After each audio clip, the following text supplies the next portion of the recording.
영화공장 배드 테이스트. 오늘 시간은 우디님과 크리스님이 헐리우드의 다양한 소식 그리고 넷플릭스의 최근 소식들을 전해주시는 위클리 리포트 시간입니다. 함께 해주신 세 분 소개해드리겠습니다. 역할이 뭐죠? 박바지? 예, 다크님. 욕바지. 안녕하세요. 예, 우디님. 안녕하십니까. 크리스님. 안녕하세요, 크리스입니다. 예, 어김없이 화요일 저녁 9시에는 녹화 방송으로 위클리 리포트를 찾아뵙고 있습니다. 수요일 저녁인데요. 수요일 저녁입니다. 제가 정신이 나갔습니다. 예. 어떻게 세 분 다 잘 지내셨습니까? 네, 잘 지냈습니다. 매주 이렇게 나와서 앉아있는 것만으로도 예, 고마운 일이죠. 다들 요즘 다시 또 좀 확진자가 늘어서 걱정들이 많으세요. 늘 크리스님이 소개해 주시는 넷플릭스 영화들을 좀 나도 보고 뭔가 이렇게 말을 좀 섞고 싶어서 노력을 하는데 타이밍이 늘 안 맞는 것 같네요. 이번 주도 기껏 시간 내서 봤더니 소개를 안 해. 크리스님이 안 보신 영화라고 해서 혼자 좌절하고 있습니다. 제가 볼 때 카톡을 드릴까요? 뭐 그렇게까지야. 예. 말 나온 김에 이번 주 제가 본 영화 먼저 우디님 흉내를 내서 좀 소개를 하면 넷플릭스로 이번 주에 공개가 됐나요? 지난주였나요? 뭐 최근에 이번 주일 거예요. 예, 최근에 공개가 된 자기 앞의 생이라는 작품. 예.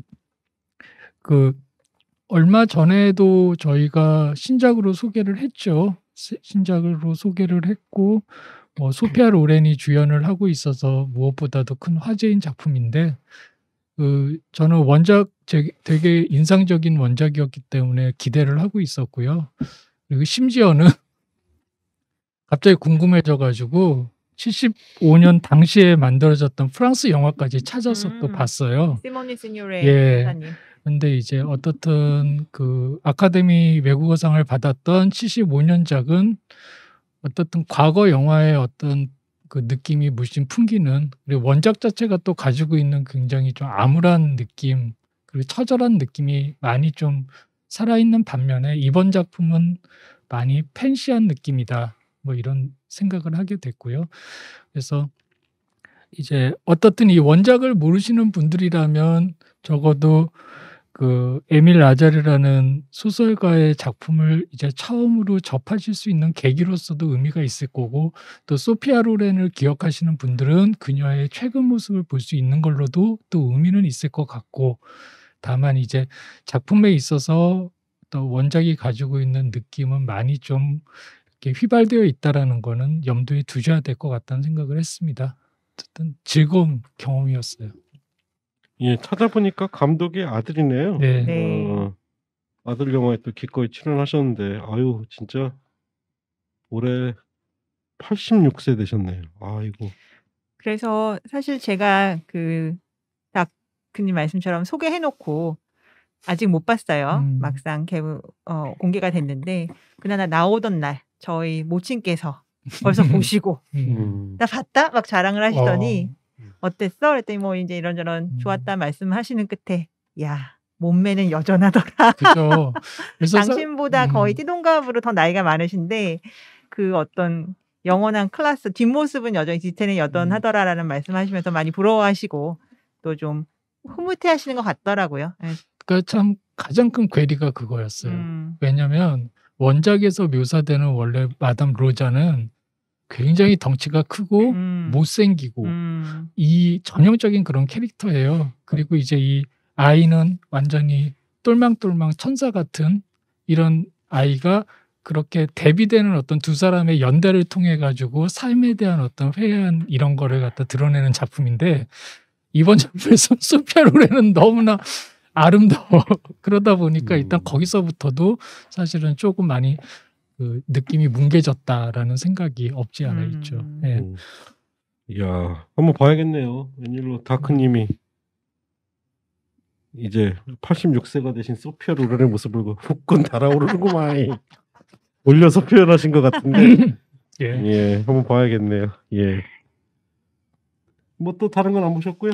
그리고 이제 언론 시사 몇 개 다녔는데요. 만약에 여유가 되면 저기 전에 이제 파고님께서 컨펌을 해주신 신작 소개를 한번 슬슬 가동을 해볼까 예, 지금 그냥 그러시죠, 뭐. 고려만 하고 예. 있습니다. 예.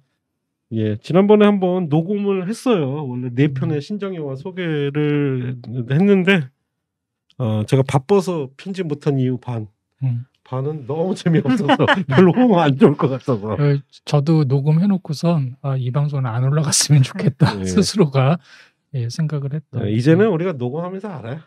재밌겠다, 재미없겠다. 반응을 보면 알아요. 그래서 하여튼 또 신작들 묶어서 한번 소개해드릴 시간 마련해보기로 하고요. 우디님은?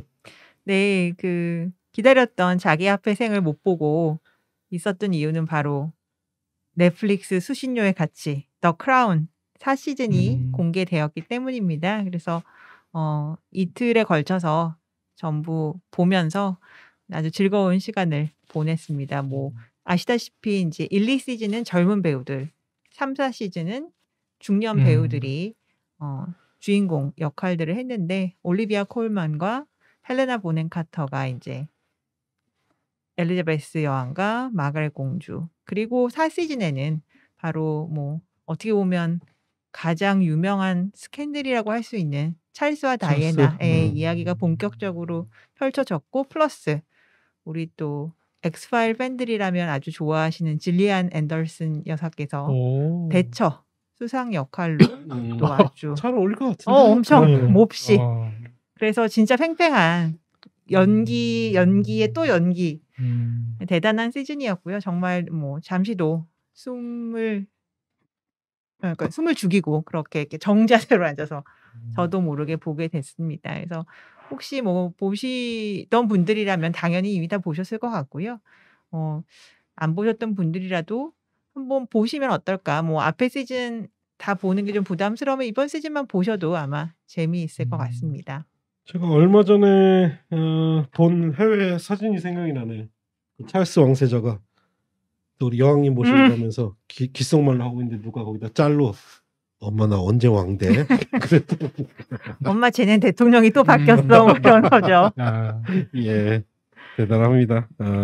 어쨌든 우리가 알고 있는 현대사까지 넘어왔군요. 네, 그래서 아마 이제 다음 시즌 지금 2년 후에야 공개가 된다고 해서 코로나 때문에 촬영이 많이 지연이 된 것 같아요. 그래서 굉장히 지금 절망에 빠졌는데 제가 2년 후에 공개되는 5시즌, 그 다음에 6시즌은 이제 노년에, 그래서 우리 찰스 다이애나 역할로 또 다 바뀌고, 다이애나 역할은 테넷으로 많이 알려진 엘리자베스 데빗키가 맡는다고 알려져 있죠. 그래서 다음 시즌도 많이 기대가 되고, 4시즌 같은 경우는 정말 질리안 앤더슨도 좋아하시는 팬들이라면 꼭 보셨으면 좋겠어요. 그러니까 우리 철의 여인이라고 몇 년 전에 메릴 스트립 여사가 한번 연기를 했던 적도 있고, 그런데 그냥 막연히 알고 있었던 그 소위 대처리즘 시대의 영국에 대해서 많이 알게 돼서 그쵸. 굉장히 재밌었고, 이 캐릭터로도 굉장히 인상적인 그런 사람이었습니다. 호불호를 떠나서. 그렇죠. 그 명감이 있죠. 대처에 대해서는 그 철의 여왕이라는 게 그렇게 꼭 긍정적인 이미지만도 아니고, 아니죠. 그럼에도 불구하고 캐릭터 자체는 굉장히 매력 있죠, 사실은. 네, 아주 매력 있고, 특히 엘리자베스 여왕과 동갑이에요. 6개월밖에 차이가 안 난다고 극중에도 나오는데, 그러나 아주 동시대의 두 여성이 전혀 다른 환경에서 성장을 해서 어떤 권력 내지는 그 명예의 정점까지 오르고, 그다음에 그들이 갖는 어떤 너무나 상반된 특성이자 또 유대 같은 것도 느낄 수가 있어서 역시 진짜 각본을 잘 쓴다. 그래서 그려지는 그 사건이 무슨 사실 실체적 진실을 우리가 알 수는 없지만 보고 있으면 굉장히 그럴 법하고 공감이 가기 때문에 정말로 잘 만든 그런 드라마라는 생각입니다. 제가 기사를 자세히는 안 봤는데 다이애나 아들인가요? 이름이 뭐였죠? 윌리엄. 그분이 요번 크라운 보더니 자기 부모님 묘사를 좀 많이 유쾌한 게 있다. 그래서 그렇죠. 불쾌함을 드러냈다고. 그런가요? 그렇게 당연히 느낄 수 있고요. 뭐 찰스의 주변인들도 그냥 이번에는 굉장히 화가 났다라는 그런 기사도 있더라고요. 그 어느 때보다 아무래도 워낙 이거는 뭐 의견이 갈릴 수 있는 것이고, 그렇죠. 네. 역사적인 사실이라기보다 굉장히 내밀한 이야기이기 때문에 작가의 상상력이 많이 들어갔는데, 그렇지 않아도 이블레이디님도 재미있게 보시고 얘기하시더라고요. 아니 이게 살아있는 사람들에 대해서 이렇게까지 다뤄도 욕 안 먹고 뭐 명예훼손 안 걸리냐고. 근데 그런 발언을 공식적으로 하는 것 자체가 어떻게 보면 그 드라마를 더 키워주는 거기 때문에 영국 황실은 전통적으로 그냥 모른 척 하는 게 그동안의 관례였다고 합니다. 등급이 궁금해서 찾아보는데 바로 지금 짧은 시간에는 뭐 넷플릭스 들어가면 바로 확인이 되겠지만, 근데 이게 등급이 그 가족이 다 같이 볼 수 있을까요? 저는 이 시즌은 제가 맨날 크리스님께 말씀드리는데 마네사 컬비가 화끈하게 벗어주기 때문에 그래요? 이 시즌은 좀 야한 장면이 있어요, 몇 군데. 근데 뭐 4시즌 같은 경우는 이제 다이애나가 그 너무 스트레스를 받아서 그 폭식증이 오는 그것이 이렇게 묘사가 되고요. 그거는 심지어 앞에 경고까지 붙어요. 폭식증에 대한 묘사가 있으니 주의하시고 뭐 증상이 있으면 상담하세요. 이런 게 붙을 정도로 나오니까 그런 부분만 뭐 예를 들어서 어린 자녀들과 함께 보실 때는 설명해 주시면 충분히 보실 만합니다. 일단 보니까 등급은 15세로부터는 있네요. 그런데 아마 음주랑 뭐 흡연 장르가 좀 있어서 그런 것 같습니다. 시즌 2에 몇 편이고요? 제가 좀 알려드리겠습니다. 정확하게 찝어서 네, 알겠습니다.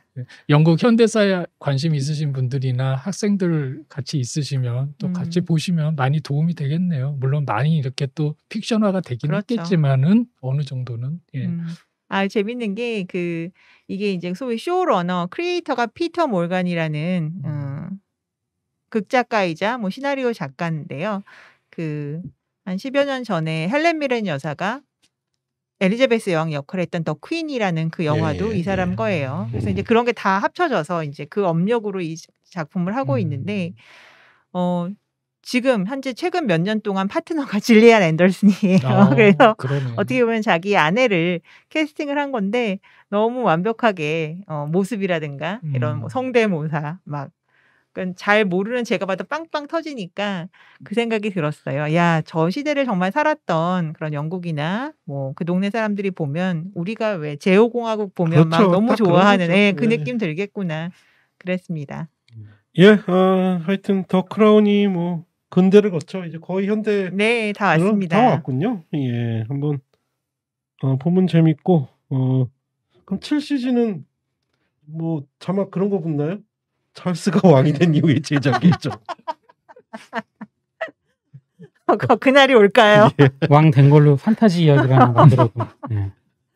찰스가 왕이 되면 너무 인기가 없기 때문에 다시 영연방 국가들이 독립을 하겠다고 나설지도 모르겠습니다. 그렇지 않아도 얼마 전에 베테 게시판 보니까 그 계란 장수님께서 엑스파일을 뒤늦게 새로 시작했다고 질리안 앤더슨의 그 초롱초롱했을 때 얼굴을 올려주셨더라고요.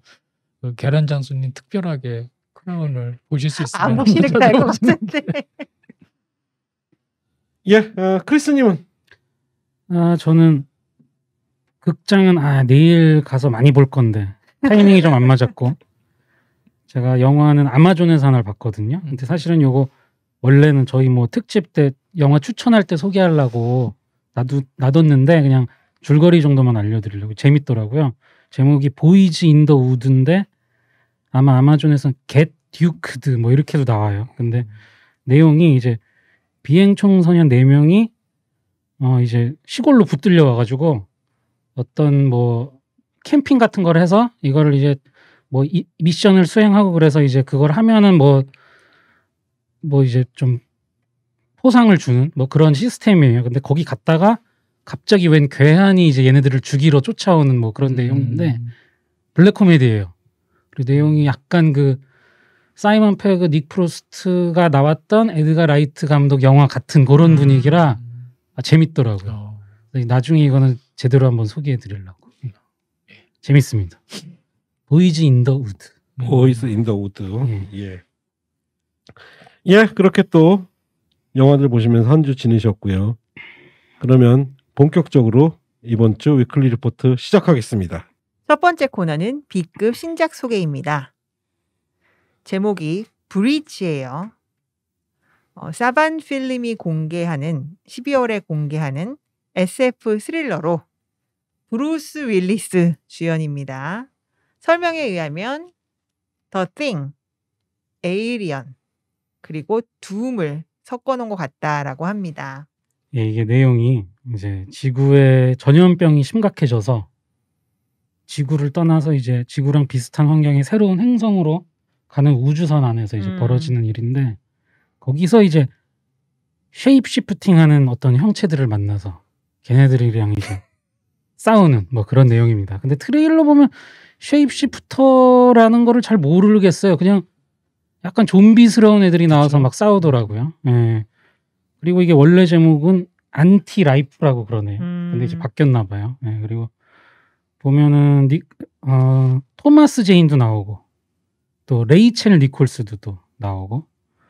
근데 좀 조악한데, 특히 제가 보면서 되게 웃었던 게 총 발사할 때 그 총구에 그 섬광 이렇게 나오는 거 있죠. 그게 너무 가짜 티가 나는 거. 완전 평면 2D 같은 막. 예.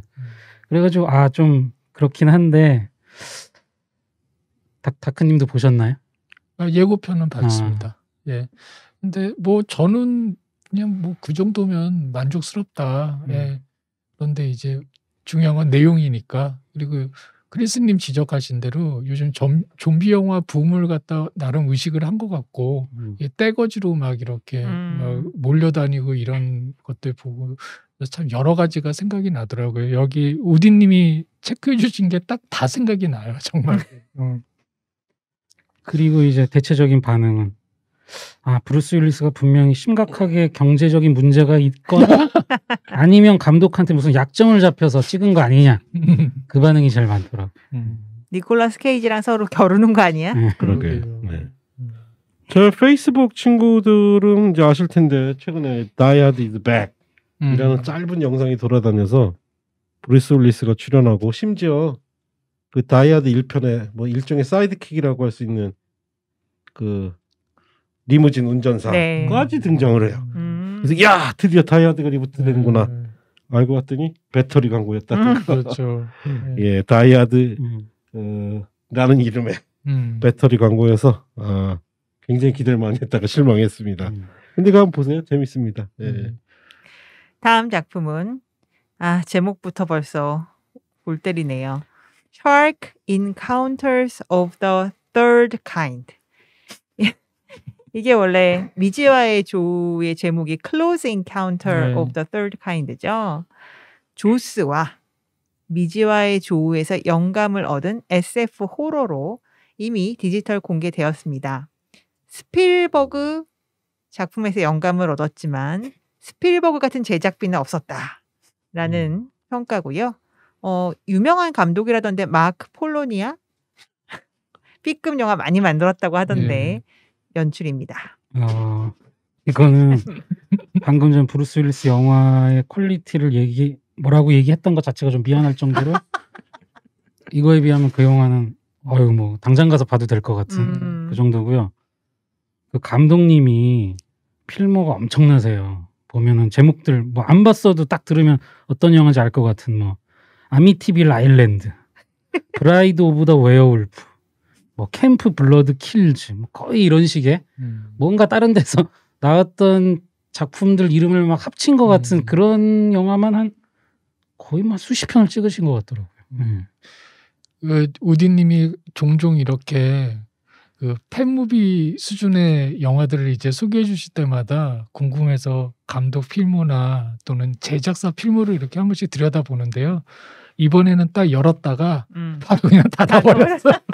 왜냐하면 제작사 필모가 그냥 감독 필모와 거의 동일하고, 보면은 크리스님 말씀해 주신 대로 제목을 보는 것만으로도 이미 눈이 어질어질해가지고, 그래서 어떻든 굉장히 흥미로운 작품을 소개해 주신 것 같습니다.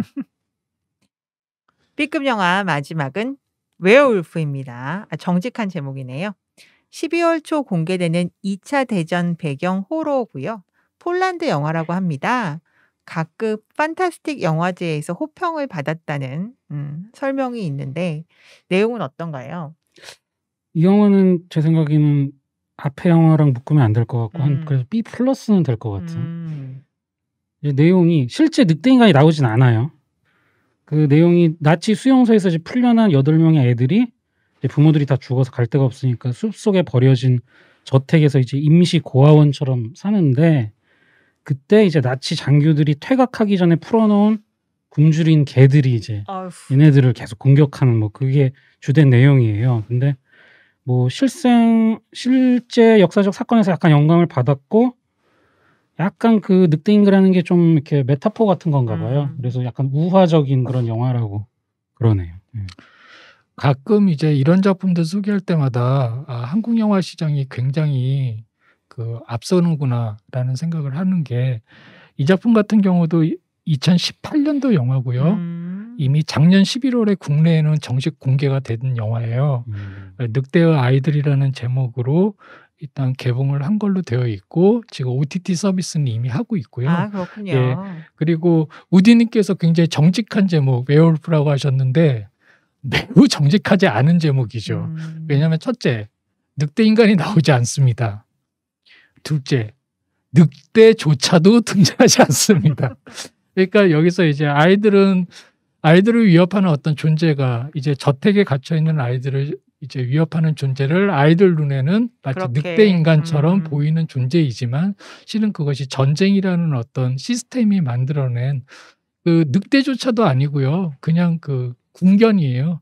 근데 얘네들이 이제 그 굶주리고 이제 전쟁이 끝났기 때문에 그냥 이렇게 다 퇴각하면서 버리고 간 그렇죠. 거죠. 그러다 보니까 숲에서 들개처럼 이제 생존을 하다 보니까 아이들조차도 위협을 하는 존재가 되는 그런 설정이라서 아무튼 그래서 제목만 놓고 보면은 절대 솔직한 제목은 아니고 이제 그 길리에르모 델토로를 생각 안 할 수가 없죠. 파네미로나 기타 이제 그 사람의 어떤 그 대표적인 작품들이 가지고 있던 아이들과 그 사회적 비극의 모순 사이에서의 어떤 묘한 지점을 갖다 끌어내는 것에 아마 영향을 받은 느낌이 분명히 있는 작품이고요. 그래서 만약에 이제 그런 작품 좋아하시는 분들이면 한번 찾아보실 만한 작품이라고 말씀을 드리고 싶어요. 예, 그렇게 B급 작품, 예, 브루스 윌리스 영화가 들어가 있네요. 예, B급 신작 소개해 주셨고요. 그럼 이제 A급 신작 소개해 주시겠습니다. 네. 첫 번째 작품은 제목이 Let Them All Talk. 뭐 다들 짓거려 보라고 해 정도가 되겠죠. HBO Max에서 12월 초에 공개하는 코미디인데요. 스티븐 소더버그가 연출을 했습니다. 주연이 메릴 스트립, 캔디스 버건, 다이언 위스트, 그리고 이 쟁쟁한 여사님들 사이에 귀염둥이 루카스 헤지스 군이 껴 있습니다. 좋은 영화예요. 딱히 할 말이 없네. 크리스님 막 싫어하는 게 느껴져. 네. 참 특이해 정말. 그 메릴 스트립이 뭐 잘 나가는 소설가죠. 근데 이제 자기들 절친 2명과 그리고 이제 할머니들을 보조하기 위한 조카라고 해야겠죠. 청년과 함께 크루즈 여행을 가면서 벌어지는 일이라고 봐야 되겠는데 그냥 그 예고편만 봐도 벌써 막 기가 빨리는 것 같은 할머니들 때문에 그런 느낌이에요. 저도 예고편 보면서 사실 뭐 그 내용이나 뭐 그 잠깐 등장하는 대화들은 신경도 안 쓰이고요. 배우들 얼굴 딱딱 등장할 때마다 계속 그 얼굴 보는 것만으로도 그냥 정말 경이로웠는데 예, 공개가 되면은 정말 너무 보고 싶은 작품 중이고요. 예, 정말 그리고 메릴 스트립이야 뭐 말할 것 없지만 다이안 웨스트도 그렇고 이 캔디스 버건 같은 경우에는 워낙 그 젊었을 때 이미지와 지금 또 연세 드시고서의 모습이 많이 느낌이 달라서 그렇죠. 예, 그래서 과거의 그 이름들을 기억하시는 분들에게는 정말 선물 같은 작품이 아닐까 합니다. 아니 그리고 스티븐 소더버그는 쥐두새도 모르게 뭐 그러게요. 쿵짝쿵짝 영화도 맨날 잘도 만들어. 그것도 그렇고 스토리나 설정만 보면 나영석 PD가 헐리우드 진출한 줄 알았어. 그러네요. 거의 그 수준이죠. 그러네. 꽃보다. 예. 그리고 젊은 배우 누나예요. 나오네요. 네. 저기 그 크레이지 리치 에이시안의 젬마 첸인가요? 젬마 첸 남편 관심을 못 받아서 굉장히 괴로워하던 젬마 찬이 나오네요. 그나마 크리스. 시아 아닐걸? 그 젬마 첸 저 휴먼스라고 또 드라마가 있거든요. 예. 거기서 안드로이드로 이렇게 또 막 감정 없는 그런 연기 되게 잘했어요. 근데 스티브 소더버그 잘 기대해봐. 뭐 그래요? 알아? 이 할머니들 사이 루카스 헤지스가 성적 놀이기가 돼가지고 막 상상가는 그런데 난장 파티를 벌일지 그건 모르는 거예요. 스티브 소더버그 한 방 있습니다. 예, 왜 이러십니까? 예. 그래서 제가 항상 나올 때마다 우리 티모테 샬라메 군하고 비교하는 우리 그러니까 루카스 좀 헤치스 비슷하게 군이 있어요. 이 거의 뭐 여사님들 사이에서 그 기가 안 눌리고 어떻게 저 연기로 살아남는지도 궁금해요. 그럴 수 있죠. 여행 가서 오늘은 내 방에 와서 자렴. 할머니들이 그럴 수 야, 있는 거예요. 하지 마. 그만해. 예. 크리스님 경기하려잖아. 잠깐 상상했는데 표정 봤거든. 큰일 날 뻔했네. 이렇게 나보고 욕했으니까. 예. 다음은 와일드 마운틴 다임입니다. 문스트럭. 이게 언제적 영화야? 그러게요. 니콜라스 케이지가 멀쩡하던 시절의 영화죠. 콩고. 그리고 또 아우트. 이거 굉장히 좋아하시는 분들 많죠. 그 각본 및 감독으로 유명한 존 패트릭 샌리의 신작인데요. 아일랜드를 배경으로 이웃 간의 소소한 분쟁과 사랑 이런 것들을 다룬 소품입니다. 에밀리 블런트 그리고 그레이 50가지 그림자의 그 총각 그리고 존 햄 등이 주연이고요. 크리스토퍼 워킨옹도 또 조연으로 나오세요. 아니 지금 배우 이름을 모르셔서 그렇게 말씀을 하신 아니, 거예요? 그냥 이걸로 유명하잖아 걔는. 내 이름이 뭐 필요해. 근데 트레일러는 그냥 평범해요. 뭐 이렇게 맞아. 뭐 이렇게 트집 잡을 거 없을 것 같은데 역반응이 엄청납니다. 왜 그러죠? 아일랜드 사람들은. 심지어 이런 얘기도 나와요. 이 영화는 우리 아이리시에게 마치 실제 고양이들에게 있어서 캐츠 같은 영화랑 동급이다. 왜 그러냐? 일단 아이리시 액센트가 개판이래요. 개판이고. 그리고 심지어 왜 다 또 아일랜드 배우 안 쓰냐? 근데 그 50가지 그림자 나왔던 제이미 도너는 아일랜드 배우인데 걔는 그래 보여. 그나마. 그 사람이 여기 나온다 그랬더니 또 누가 그 친구는 남부다. 여기는 북부 아일랜드를 써야 된다. 그만 이 새끼들아, 이 미친놈의 새끼들. 그리고 또 이 제목이 뭐 스코틀랜드의 무슨 장소명이기도 하고 시 제목이기도 하대요. 근데 그거를 사용해서 잉글랜드 배우를 고용해서 왜 아이리시 이야기를 하는 거지? 이제 그런 얘기도 있고. 그러니까 액센트 얘기가 제일 많네요. 그랬더니 뭐 왜 우리 액센트를 난도질하냐 그랬더니 밑에 호주 사람들이 곧 익숙해질 거야. 그대로 액센트하면 아무도 못 알아듣는 거 아니야. 아이리시가 아주 분노를 한 영화였습니다. 그랬구나. 굉장히 문제적인 것 같은데 이 작품은 저희 멤버들 안에서 특별히 닥터님에게 납점하는 것으로. 왜 그렇죠? 보니까 크리스토퍼 월칸 온께서 등장을 하시더라고요. 맞아요. 그럼 이제 저희 안에서는 어떻든 제일 매니아가 닥터님인 걸로 알고 있기 때문에 그분에게 드리는 그렇지도 거고. 않은 거예요. 그래요? 네. 월큰 형님 하면서 굉장히 친하던데요. 그렇죠. 지가 좋아하는 영화에 출연하는 월큰을 좋아하는 거죠. 그 예를 들어서 닥터님한테 그 유명한 누구죠? 스파이크 존스의 그 광고 봤어요? 그럼 모를 거예요 아마. 예, 하여튼 다크님은 그렇게 배우 보고 찾아보는 사람이 아닙니다. 예. 그리고 A급 영화 마지막은 마 레이니스 블랙 바텀입니다. 이제 막 이름만 들어도 좀 짠한 체드윅 보스먼의 유작이에요. 그래서 일전에 제가 한번 이거 만든다라는 소식은 전한 적이 있는데 12월 18일에 넷플릭스를 통해서 공개가 됩니다. 그 뭐 20년대를 배경으로 블루스의 뭐 어머니다라는 이제 별명이 붙은 마 레인이라는 흑인 여성 가수와 그녀의 이제 그 세션 밴드의 새로 온 젊은 트럼펫 연주자가 간의 갈등 같은 것을 다루는데요. 지금 넷플릭스는 주인공 역할을 맡은 바이올라 데이비스와 체드윅 보스만을 모두 오스카 주연상 후보로 신청을 할 계획이라고 합니다. 뭐 성사가 된다면 그 옛날에 네트워크의 피터 뭐지? 이제 이름 생각이 안 나네. 그 어르신과 그 다음에 이제 사후에 히스 레저 이후에 사후에 만약에 수상을 한다면 받는 것이고 또 지금 다 파이브 블러드 같은 경우로도 만약에 체드윅 보스만이 조연상으로도 신청을 한다면 뭐 제임스 딘 이후에 주연 조연 동시에 또 사후에 올라가는 건 처음일 거라는 그런 얘기가 있는데 이건 이제 뭐 대봐야 아는 거고 그 정도로 좀 자신이 있나 봅니다.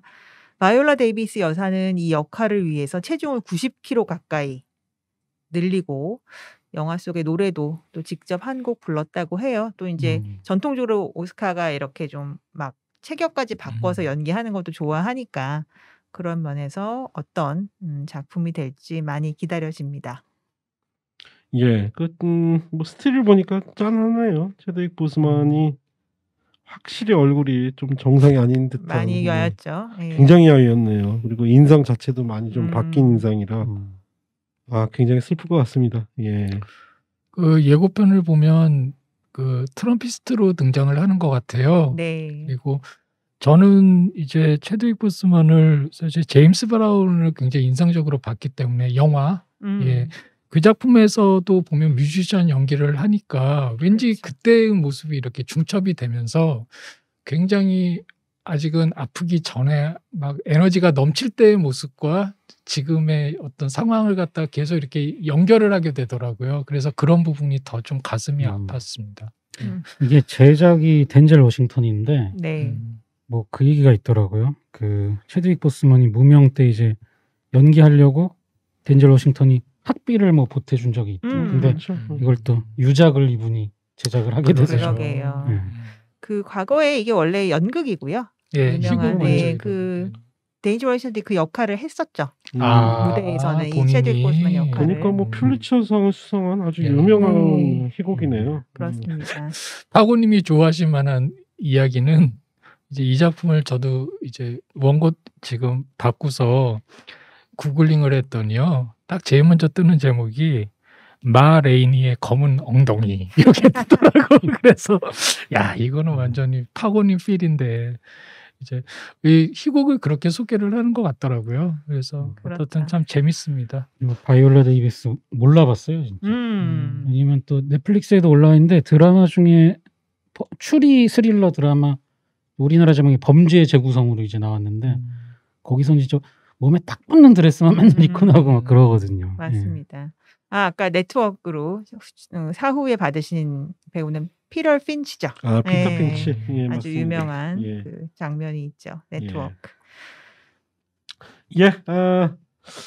진짜 워낙 뭐 퓰리처상을 수상한 희곡에다가 블루스의 어머니를 다룬 소재 그리고 이미 죽은 배우의 마지막 유작 거기에 엄청나게 체중을 늘린 여배우까지. 야 이건 뭐 오스카가 안 좋아할 수 없는 작품이겠는데요. 그러니까요.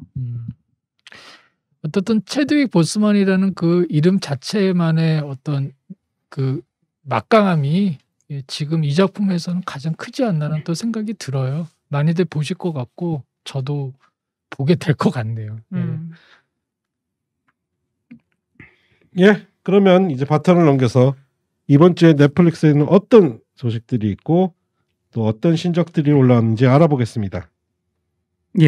오늘은 뉴스가 조금 몇 개 있네요. 첫 번째 뉴스는 웨이브 이용자 평균 사용 시간 넷플릭스 제쳐. 이제 모바일 데이터 분석 플랫폼 앱 N이라는 데서 이제 국내 비디오 스트리밍 앱 실 이용자 규모가 가장 많은 상위 10개 앱을 이제 조사를 해봤는데 웨이브가 4위, 넷플릭스가 5위를 했어요. 그 외에도 1위는 당연히 유튜브, 그리고 2위는 아프리카 TV, 3위는 트위치 뭐 이런 식인데 왓챠는 11위예요. 얼마 안 되더라고요. 그래서 지금 앱 애니는 국내 상위 10개 비디오 스트리밍 앱을 전년 동기와 비교해보면 실이용자 규모도 늘었지만 이용자당 앱 사용 시간도 평균 13% 이상 성장했다고 하면서 새로운 이용자가 유입되고 이용 시간도 높아지고 있는 것이라고 설명을 했습니다. 웨이브가 그 방송을 그대로 그렇죠. 실시간 네, 방송이 맞습니다. 나가니까 그런 거 아니에요? 그게 비중이 높을 공중파가. 거예요. 그것도 있을 거고 저도 웨이브 이용자인데 그런 거 있잖아요. 보진 않는데 사람 목소리가 그리울 때.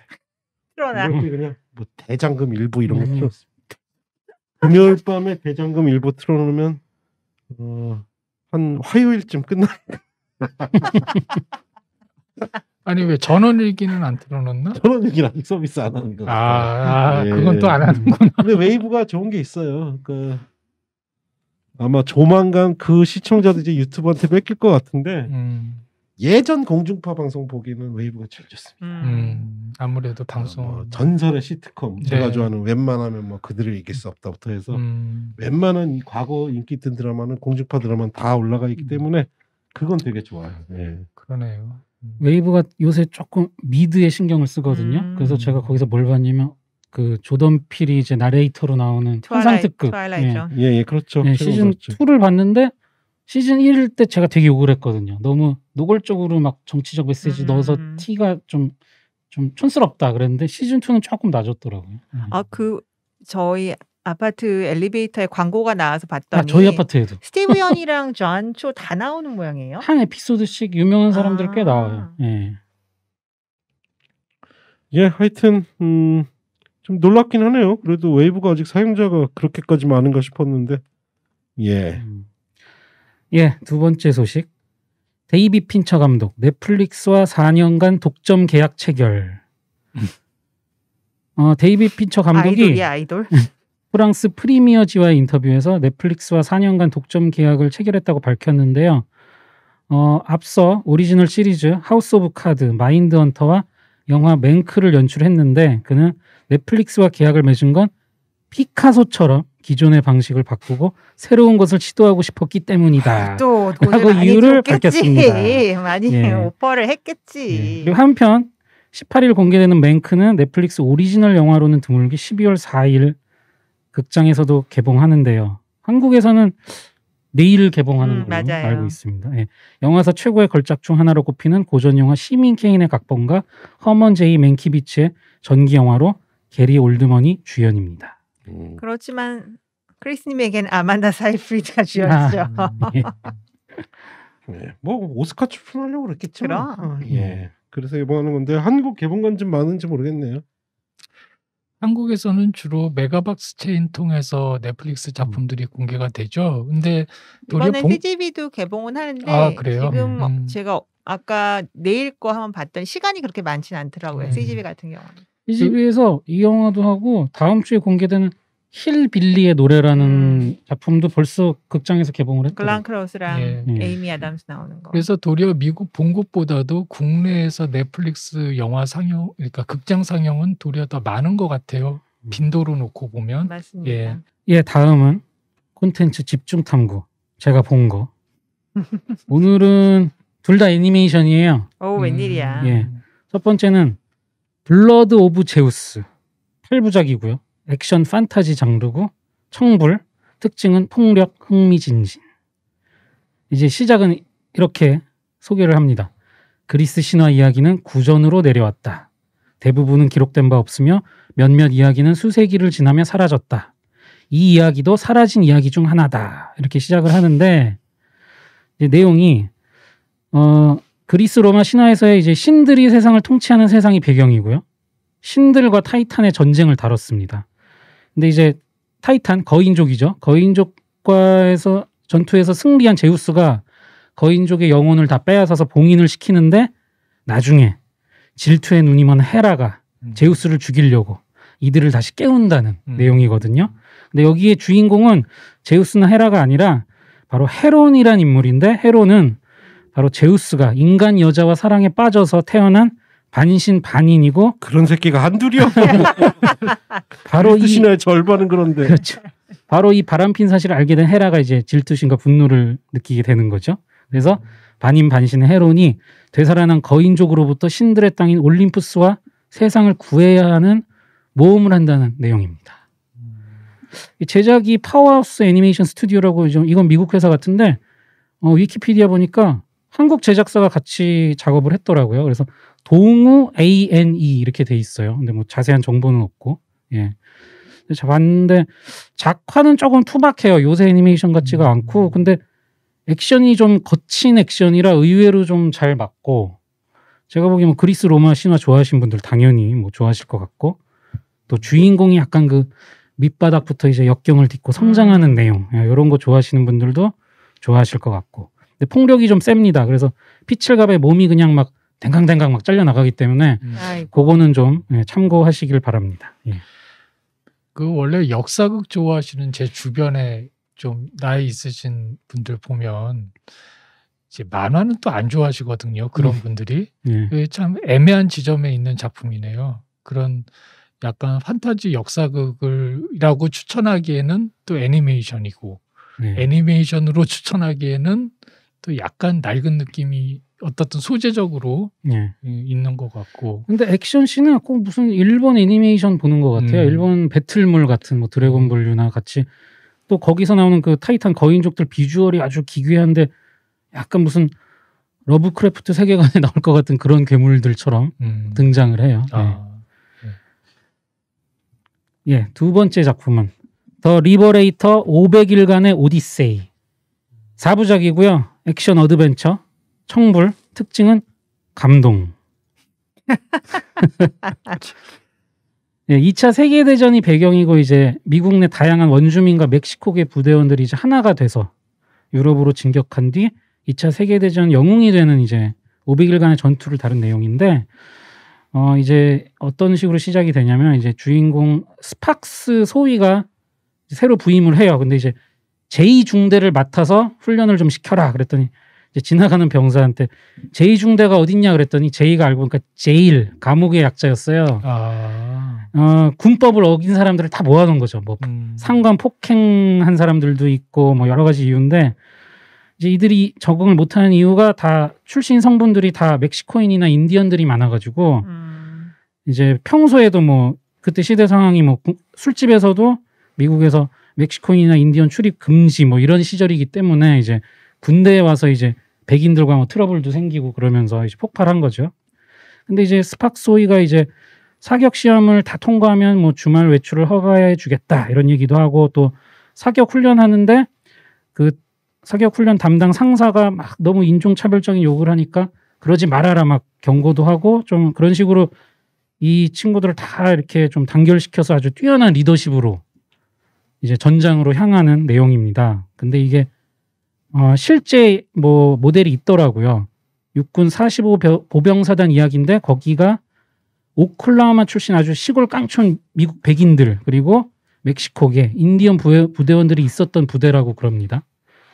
그래서 이 스팍스 대위는 실존 인물이고 뭐 그 멕시코계나 뭐 이런 인물들은 약간 사람이 많으니까 몇 명을 합쳐서 그냥 가상으로 만든 캐릭터라고 해요. 예, 근데 밴드 오브 브라더스나 뭐 더 퍼시픽 같은 그 드라마 좋아하시는 분들은 아마 재밌게 보실 거예요. 근데 특이한 점이 애니메이션인데 로토스코핑 기법을 활용해서 실사로 촬영한 뒤 이제 애니처럼 효과를 줬어요.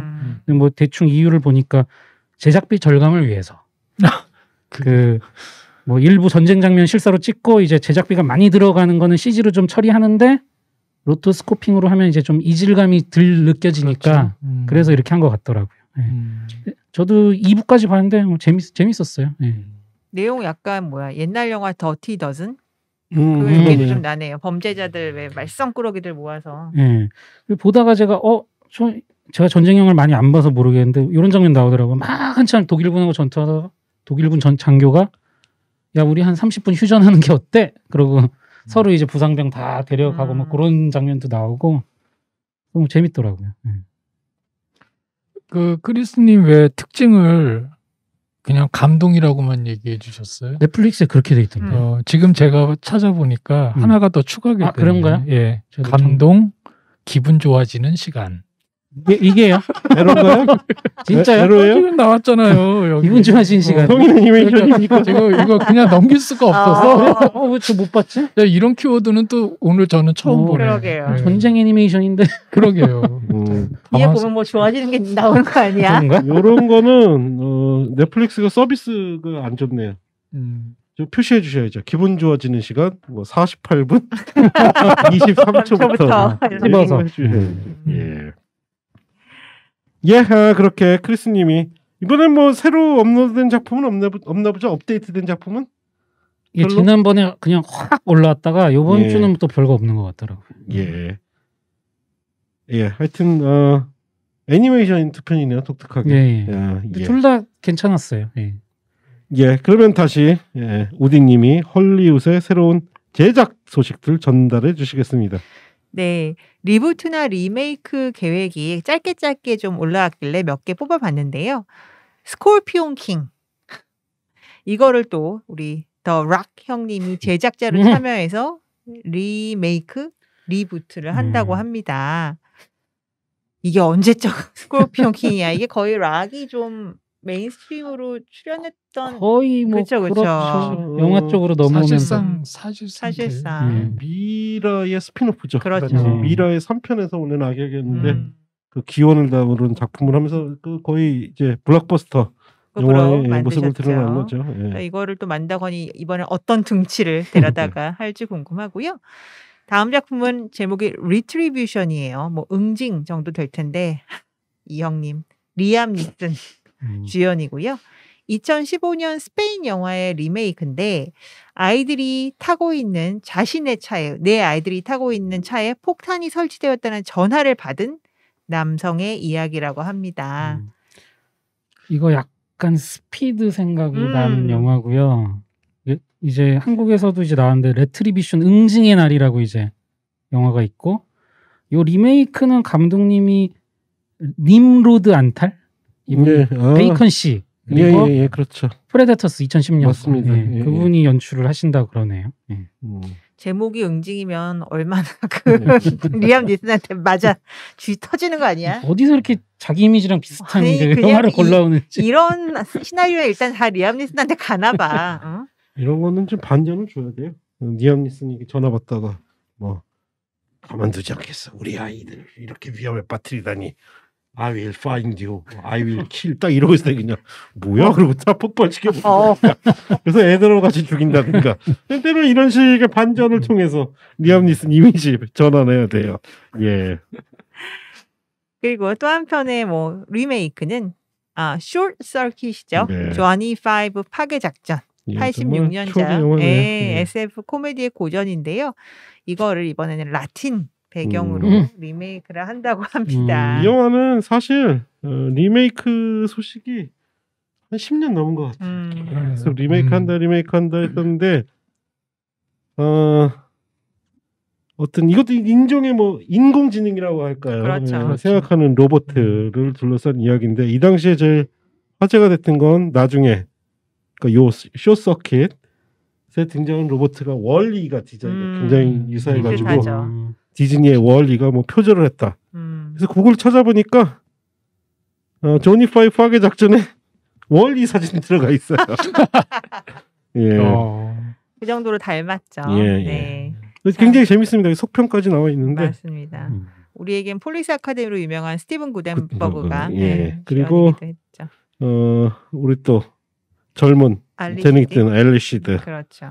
가 출연을 하는 이거 굉장히 재밌는 영화인데 하여튼 리메이크 된다니 뭐 보고 싶네요. 예, 레트로하지만 80년대 한참 그 정말 반짝반짝했던 할리우드 영화들을 대표하는 또 하나의 아이콘 같은 영화인데 과연 근데 이거를 왜 굳이 라틴 배경으로 또 리메이크를 할까라는 데는 저는 또 좀 의구심이 생깁니다. 예. 왠지는 느낌은 오는데 굳이 그럴 필요가 있을까? 다음 작품은 사이공 보디가드라는 제목인데요. 2016년 베트남산 액션 코미디를 우리 루소 브라더스가 제작을 하고요. 크리스 프렛 그리고 오경 내지 뭐 우징으로 알려진 중국 배우가 주연을 맡는다고 해요. 그래서 헐리우드에서 리메이크를 한다고 합니다. 이 소식은 저한테는 조금 뭐 그냥 뜨뜻미지근한 느낌이었던 게 뭐 익히 알려져 있지만 루소 형제는 한 5, 6년 전부터 이미 중국 자본들과 결합을 해서 많은 프로젝트들을 진행을 하고 있고요. 오경 같은 경우에는 국내 이제 유랑지구라는 작품 넷플릭스를 통해서 소개된 작품을 통해서도 알려져 있지만 사실 그 전부터 많은 작품이 있는데 특수부대 전랑 같은 영화들은 그게 루소 브라더스라 한 거죠? 뭐 아닐 거예요. 그때 제작은 중국 영화고요. 루소 중국 역사상 제일 뭐 흥행이 잘 된 영화 중에 한 편인 맞습니다. 이 편 같은 경우에 그렇고요. 그리고 에베레스트 같은 영화도 최근에 있는데 한마디로 얘기하면 중국 국뽕의 선봉장이에요. 오경이라는 배우가 지금은 아예 그렇게 그냥 그래서 초기에는 저 굉장히 좋아했던 배우였거든요. 근데 이제 언제부턴가 이렇게 노선을 분명하게 타고 나서부터 그래서 이제 루소 브라더스와 오경의 조합이라는 것만으로도 벌써 어떤 그림인지가 딱 그냥 보여지는 프로젝트인 거죠. 성룡 처음 헐리우드 진출할 때 이런 거 많이 했죠. 버디 그렇기는 액션. 했죠. 예, 그런 그런데 느낌 드네요. 이제 그때와 좀 다른 거는 그때는 어떻든 외지인이 헐리우드라는 곳에서 뭔가 이렇게 같이 뭔가를 만들어가는 느낌이었다면 지금은 그냥 중국 자본이 그냥 세팅해 놓은 거에 그냥 루소 브라더스가 같이 머리를 굴리고 있는 것 같은 느낌? 그래서 모르겠어요. 과연 이제 뭐 정치적으로는 굉장히 이렇게 척을 쥐고 있으면서도 또 영화 산업에 있어서는 이렇게 뭐 으쌰으쌰 하고 있는 모습들이 아이러니하기도 한데 어떤 결과물이 나올지는 두고 봐야 될 것 같습니다.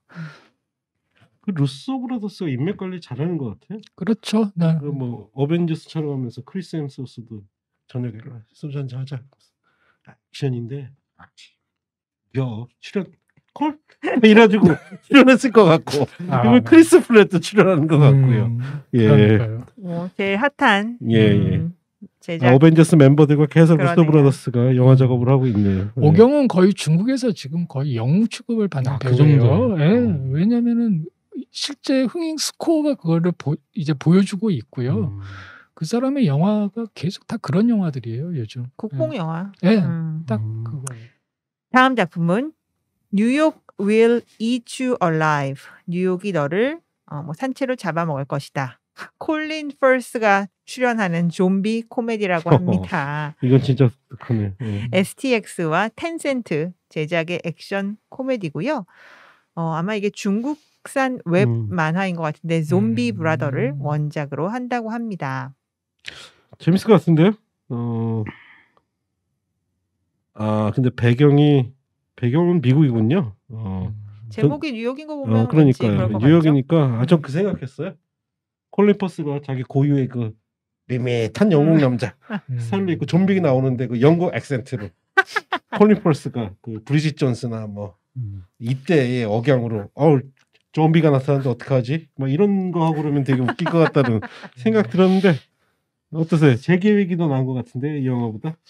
그러게요. 뭐 다 장단이 있는 것 같네. 예. 이게 중국에서는 엄청 떴나 봐요. 디지털 코믹도 있고 애니메이션도 2시즌 나왔고 이제 모바일 게임이랑 연극까지 이제 곧 원작이 원작.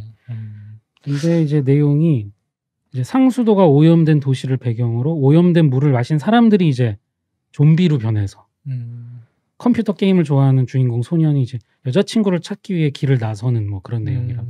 아니 소년이 주인공인데 콜린 퍼스는 그러면은 뭐 그건 뭐 조력자나 뭐 그렇겠죠. 설마 소년 역은 아니겠지? 아니면 소년 자체를 중년으로 바꿨거나 설마 중년의 여인을 찾아가는 뭐.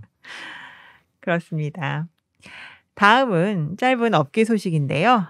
이 또 레트로 중에 레트로 추억 돋는 타워 레코드가 온라인 매장으로 돌아왔습니다. 14년 전에 도산을 해서 도쿄에 매장 하나를 남기고는 모두 이제 오프라인 매장이 문을 닫았던 타워 레코드. 뭐 우리나라도 지금으로 치면 신논현역 근처에 큰 매장이 있었던 게 기억나는데요.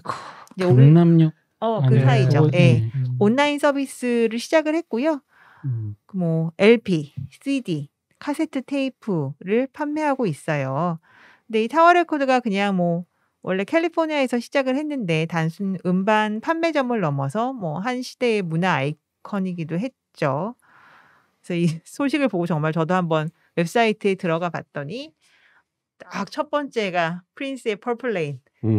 네, 뭐 마이클 잭슨 이렇게 아주 우리가 많이 아는 그런 그 아티스트들과 요즘 또 뭐 위켄드라든가 이런 아티스트들의 앨범이 큼직하게 이렇게 떠 있더라고요. 그래서 정말 추억 돋는 예. 그런 일종 아이콘이죠, 아이콘. 그렇죠. 레코드샵의 아이콘이고.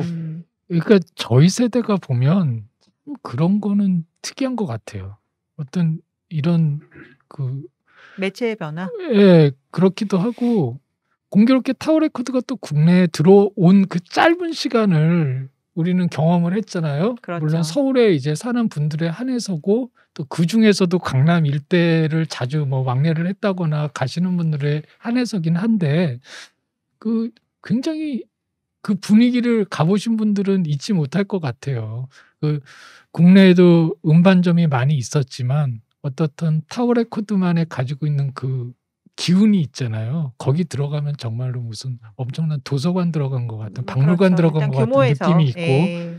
그리고 매달 그 본국에서 건네오는 그 일종의 잡지죠. 그 무료로 그런 것도 배포도 하기도 하고 프로모션 통해서 여러 가지 굿즈들이나 뭐 이런 기념품들도 엄청 많이 제공을 하고, 그래서 저는 참 강남역을 가끔 가게 되면 한 번씩은 꼭 들렸던 기억이 있거든요. 약속 장소 100% 저는 거기서 맨날 그렇죠. 만났어요. 네. 그렇죠. 둘러보고 있다가 서점 같은 맞아요. 느낌이니까. 네. 그 지나가다 보니까 우리나라 또 음반 매장 중에는 가장 유명했던 신나라가 예, 동교동 삼거리에 그렇죠. 다시 매장을 조그맣게 냈어요. 그래서 저 아직 들어가 보진 못했는데 한번 뭘 팔고 있는지 궁금하다는 생각은 들더라고요.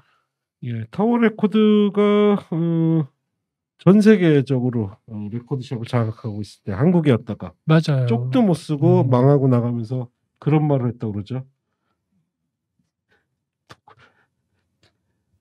죄송합니다. 욕하려고 그랬는데 너무 심한 욕이라. 예, 이 정도 욕을 하면은 근데 진짜 굉장히 심한 욕을 하고 나갔다고 그래요. 예, 그래요? 관계자한테 들었는데 이유가 예, 뭔가요? 예, 안 팔려서? 독한 새끼들이라고. 야씨, 까르프가 망해서 나간 나라야. 그렇죠. 하기야 그러네. 예, 까르푸도 예. 우리나라처럼 또 그 다국적 기업에 강한 그런 나라가 타워 없죠. 레코드가 전략적으로 봤을 때 제가 보기에는 좀 미스했어요.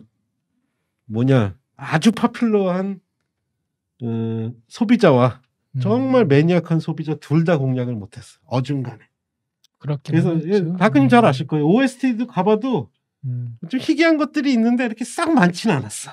그렇죠. 그래서 네. 차라리 그런 전문점들은 또 도처에 있었어. 그렇지. 그러다 보니까 굉장히 안타깝죠. 예.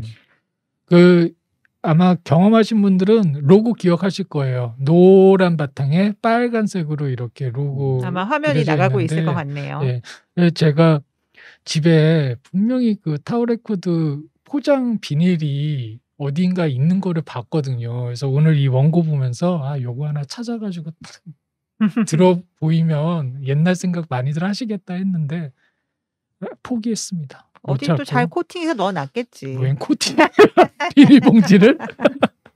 그러고도 남을 뿐 아닌가요? 네. 마지막 소식입니다. 디즈니 플러스 서비스 개시 1년 만에 가입자가 7천만 돌파했다고 합니다. 11월 초에 서비스 개시 1주년을 맞았어요. 그런데 한 7,370만 가입자를 확보함으로써 1억 9,500만에 달하는 넷플릭스의 가장 근접한 경쟁자로 확실히 자리매김을 했습니다. 근데 이 1억 9,500만은 넷플릭스가 10년 걸쳐서 그러게요. 모은 가입자거든요. 지금 디즈니는 여기에 훌루의 3,200만, 또 ESPN 플러스 1,000만까지 더하면 뭐 엄청난 그런 베이스를 확보를 한 거죠. 게시할 당시에 1년 동안 한 6천만 명 목표로 한다 했는데 그걸 9개월 만에 달성을 했고요. 코로나 사태가 당연히 도움이 됐겠지만 그렇다 하더라도 대단한 성과입니다. 그래서 작년 이맘때 이제 그 당시 CEO였던 밥 이거는 디즈니 플러스가 디즈니의 미래다라고 얘기를 했는데 사실은 벌써 현재가 된 거 아니냐라는 이야기도 있고요. 그러나 그룹 전체로 보면 이제 올해 엄청난 손실을 봤습니다. 놀이동산 부분만 1조 원 넘게 손실을 봤고요. 그룹 전체는 지금 올해나 내년 모두 2조 원 이상 적자를 낼 것 같다고 하고 이는 디즈니 40년 만에 첫 손실이라고 하네요. 그러니까는 그 인어공주 같은 걸로 다시 뜬 이후로는 처음 이제 적자를 보는 거지. 그리고 또 일각에서는 참 좋긴 한데 넷플릭스만큼 콘텐츠를 계속 업데이트할 수 있겠냐라는 우려 또한 상존하는 게 사실입니다. 예, 아직 뭐 한국은 서비스 되려면 1년 거의 1년 넘게 기다려야 되는 것 같아요. 돌아가는 상황이. 그리고 이게 OTT계들이 아마